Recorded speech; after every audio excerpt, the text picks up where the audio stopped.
In the cold, quiet nights of the Netherlands just before the arrival of Christmas, there's an ancient legend that stirs the imaginations of those familiar with it.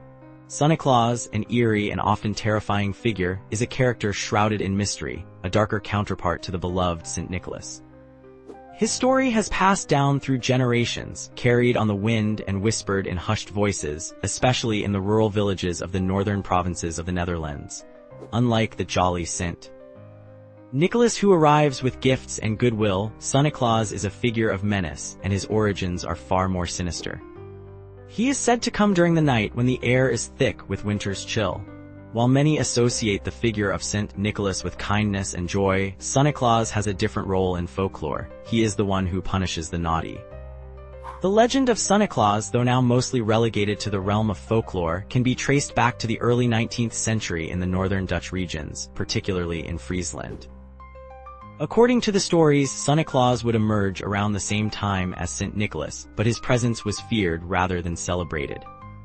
Dressed in dark, tattered robes with a face obscured by a shadowed hood, Sunneklaas was said to wander the streets looking for children who had misbehaved throughout the year.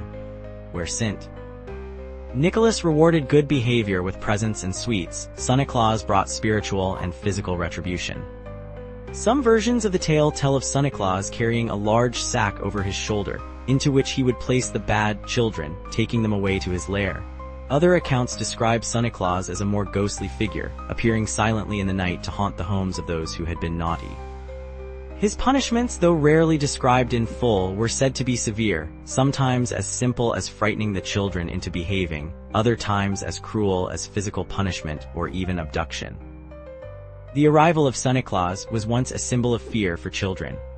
Parents warned their children that if they weren't good, Sunneklaas would visit them instead of St. Nicholas. These threats were often more effective than other forms of discipline, and even as the years passed, the story of Sunneklaas lingered in the minds of many, becoming part of the dark folklore that accompanied the holiday season. Over time, the legend of Sunneklaas has faded into obscurity, especially as the more cheerful St. Nicholas became the central figure of the Dutch Sinterklaas tradition.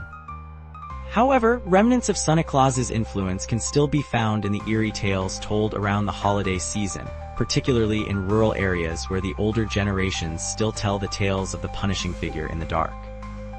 Sunneklaas represents more than just a folkloric character.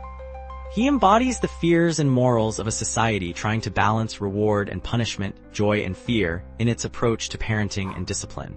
Even today, in the quiet corners of the Netherlands, the name Sunneklaas may still bring a chill to the bones of those who remember the stories.